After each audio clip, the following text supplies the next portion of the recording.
तो rectification of errors chapter हम शुरू कर रहे हैं। हमसे जर्नल एंट्री करने में कोई मिस्टेक हो जाए या हमसे लेजर पोस्टिंग करने में कोई मिस्टेक हो जाए या हम लेजर पोस्टिंग करना भूल जाएं एक अकाउंट में या हम टोटलिंग में कोई मिस्टेक कर दें, ये सब एरर्स होती हैं। इनको रेक्टिफाई कैसे करना है वो हम इस चैप्टर में पढ़ेंगे। तो सबसे पहले हम, हाँ जी क्या बोला?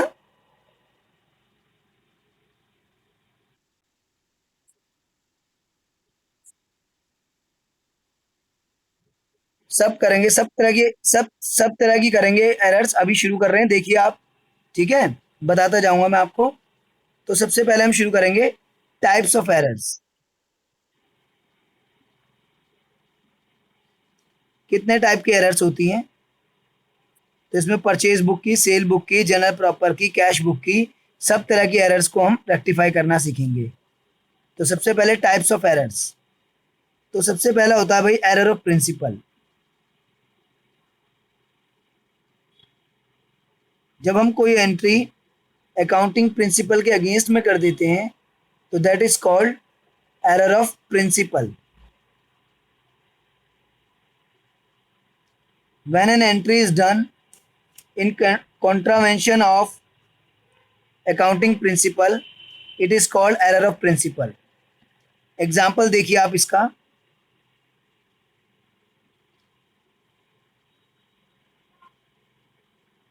परचेज ऑफ मशीनरी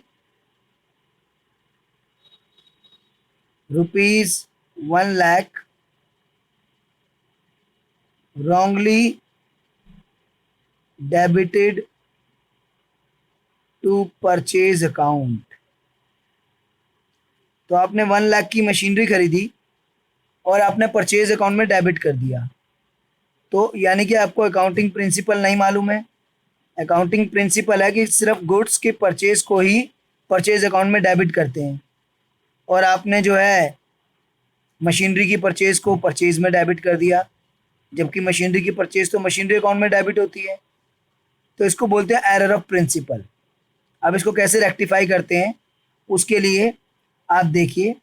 पहले तो करेक्ट एंट्री क्या होती? करेक्ट एंट्री होती मशीनरी टू कैश। पार्टी का नाम नहीं गिवन है, यानी हमने कैश में खरीदी है। तो करेक्ट एंट्री हमारी होती machinery account debit to cash account 1,00,000। ये हमारी करेक्ट एंट्री होती, जो कि हमें करनी चाहिए थी। लेकिन जो हमने इनकरेक्ट एंट्री कर दी है वो हमने कर दी है मशीनरी की परचेज को हमने परचेज अकाउंट में डेबिट कर दिया है, यानी हमने एंट्री कर दी है purchase account debit to cash account. ये हमारी इनकरेक्ट एंट्री है। अब हमें रेक्टिफाई करना है। तो करेक्ट एंट्री और इनकरेक्ट एंट्री को अगर कंपेयर करोगे तो कैश तो सही है, करेक्ट एंट्री में भी कैश क्रेडिट है और इनकरेक्ट एंट्री में भी कैश क्रेडिट है, तो उसे हमें छेड़ने की ज़रूरत नहीं है। जो मिस्टेक है उसे सही करना है।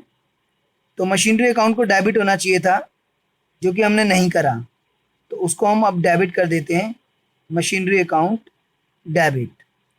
और परचेज अकाउंट को गलत हमने डेबिट कर रखा है, तो उसको हम क्रेडिट करके ख़त्म कर देंगे टू परचेज अकाउंट 1,00,000। ये रेक्टिफाइंग एंट्री है। तो एग्ज़ाम में आपको सिर्फ यही एंट्री करनी है, रेक्टिफाइंग एंट्री। बाकी ये करेक्ट और इनकरेक्ट एंट्री आप अपनी वर्किंग नोट में कर सकते हैं अपने लिए, लेकिन एग्जाम में तो डायरेक्ट रेक्टिफाइंग एंट्री ही, मतलब रिक्वायर्ड जो होगी वो रेक्टिफाइंग एंट्री होगी। आप करेक्ट इनकरेक्ट लिख दो, कोई प्रॉब्लम नहीं है, लेकिन रिक्वायर्ड होगी सिर्फ रेक्टिफाइंग एंट्री। और नरेशन में आप वही क्वेश्चन लिख दीजिए, being purchase of machinery debited to purchase account now rectified, ये आप नरेशन लिख दीजिए। तो ये होती है एरर ऑफ प्रिंसिपल, जिसमें कि हम एंट्री को अकाउंटिंग प्रिंसिपल के कॉन्ट्रावेंशन में कर देते हैं। जैसे बिल्डिंग के लिए हमने वेजेस पे करी, और वेजेस अकाउंट में डेबिट कर दी। तो भाई बिल्डिंग के लिए पे किए तो बिल्डिंग में डेबिट होने चाहिए। जैसे कि हमने मशीनरी के इंस्टॉलेशन चार्जेस पे करे और हमने इंस्टॉलेशन चार्जेस अकाउंट को डेबिट कर दिए, जबकि इंस्टॉलेशन चार्जेस तो मशीनरी की वैल्यू में ही ऐड होते हैं, मशीनरी अकाउंट को डेबिट करना चाहिए। जैसे कि हमने सेल ऑफ ओल्ड फर्नीचर करा और सेल अकाउंट को क्रेडिट कर दिया, तो ये सब एरर ऑफ प्रिंसिपल्स के एग्जाम्पल है, एरर ऑफ प्रिंसिपल। फिर एक होती है हमारी error of omission. Error of omission में भूलने की एरर। तो एरर ऑफ ओमिशन दो तरह की होती है, complete omission and partial omission. Complete omission का मतलब है कि हम जर्नल एंट्री ही करना भूल गए, या जर्नल एंट्री कर भी दी तो दोनों अकाउंटों में पोस्टिंग करना भूल गए। उस जर्नल एंट्री में जो दो अकाउंट इन्वॉल्व हैं दोनों में ही पोस्टिंग करना भूल गए, दैट इज कंप्लीट ओमिशन। और पार्शियल ओमिशन का मतलब है कि हमने जर्नल एंट्री कर दी और किसी एक अकाउंट में पोस्टिंग कर दी और किसी एक अकाउंट में पोस्टिंग छूट गई, तो उसको बोलते हैं पार्शियल ओमिशन। जैसे कि एग्जांपल हो गया,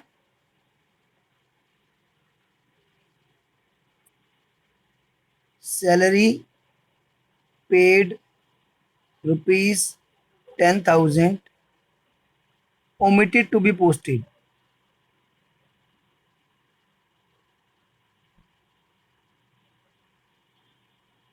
तो 10,000 आपने सैलरी पे करी है और वो आप जो है पोस्ट करना भूल गए हो, ठीक है। तो 10,000 सैलरी पे करी है और पोस्ट करना भूल गए हो। अब उसने ये नहीं बताया आपको कि आप कौन से अकाउंट में पोस्ट करना भूल गए हो। तो यहाँ पे आपको वो स्टेटमेंट याद आनी चाहिए जो मैंने बताई थी कि cash book is the only book which serve both as journal and ledger.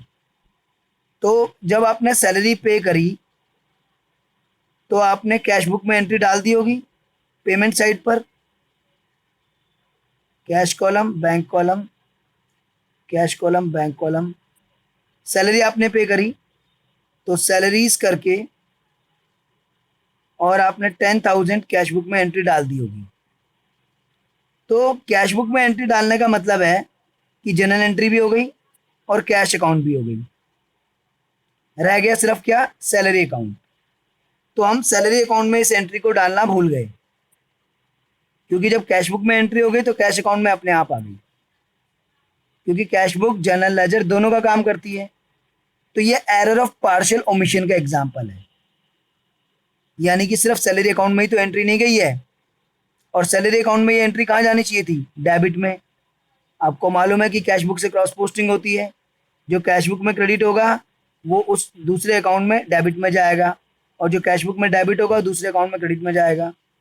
तो यहाँ पे पेमेंट हुई है तो कैश बुक में क्रेडिट है, तो सैलरी अकाउंट में डेबिट में आनी थी, और हमने सैलरी अकाउंट के डेबिट में नहीं डाली, ओमिटेड टू बी पोस्टेड, हम पोस्ट करना भूल गए। तो अब इसका रेक्टिफिकेशन क्या होगा, हम सैलरी अकाउंट के डेबिट में डालना भूल गए हैं, salaries account debit to suspense account. अब ये सस्पेंस अकाउंट क्या होता है मैं आपको अभी बताता हूँ। ये जनरल एंट्री होगी, ये जो पार्शियल ओमिशन है इसमें सिर्फ एक ही अकाउंट में एरर है, एक अकाउंट में आप पोस्टिंग करना भूल गए तो सिर्फ एक ही अकाउंट में एरर है। एरर ऑफ प्रिंसिपल में तो दो अकाउंटों में हो जाता है, एक में जैसे कि अभी हमारा हुआ था मशीनरी में नहीं डाला था और गलती से परचेज में डाल दिया था, तो डेबिट क्रेडिट हमें दोनों मिल जाते हैं।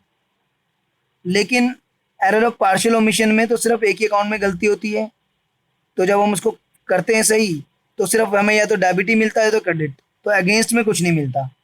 तो उसके अगेंस्ट में जैसे डेबिट मिला तो अगेंस्ट में सस्पेंस लिख दो क्रेडिट में, और अगर क्रेडिट मिला तो डेबिट में सस्पेंस लिख दो।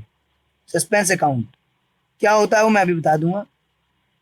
नरेशन में वही लिख दीजिए, being salary paid not posted to salary account now posted. तो ये एरर ऑफ पार्शियल ओमिशन है। जिसमें कि एक अकाउंट में गलती थी, तो सस्पेंस अकाउंट ओपन करना पड़ा। अभी ये सस्पेंस अकाउंट क्या होता है वो मैं आपको बताता हूँ। जब ट्रायल बैलेंस बनाते हैं और ट्रायल बैलेंस की दोनों साइड मैच नहीं हो रही होती है,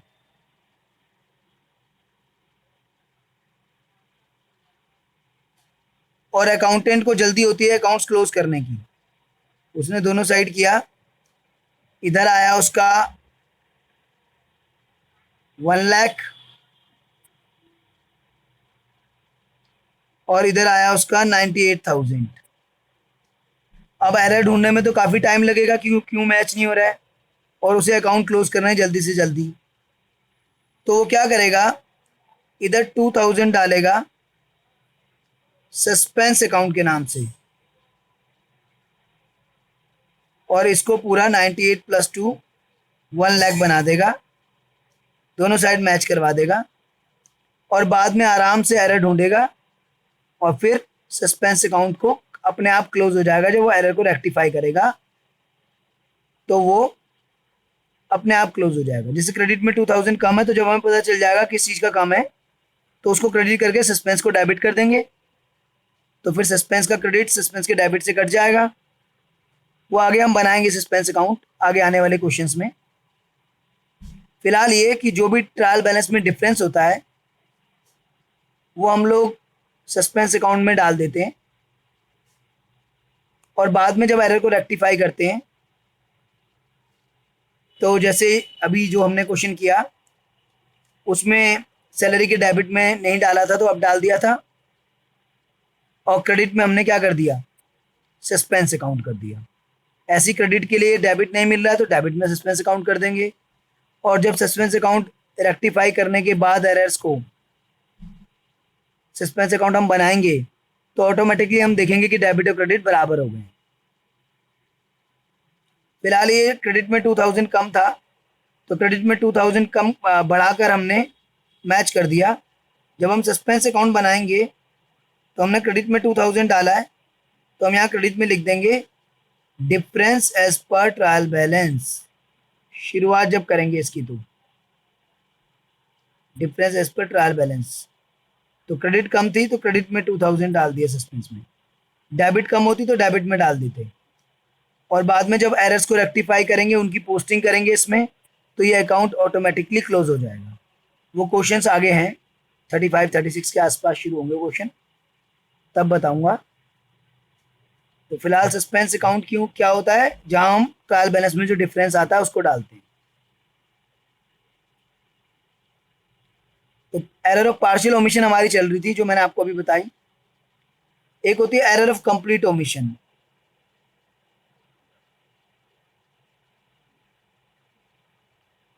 कोई जनरल एंट्री ही पूरी छूट जाए,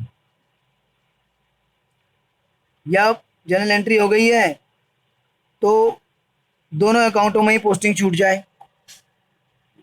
जैसे कि एग्जांपल ले लीजिए,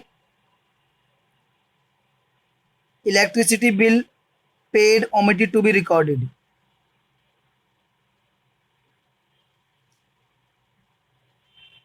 इलेक्ट्रिसिटी बिल पे करा और उसको रिकॉर्ड करना ही भूल गए हम लोग।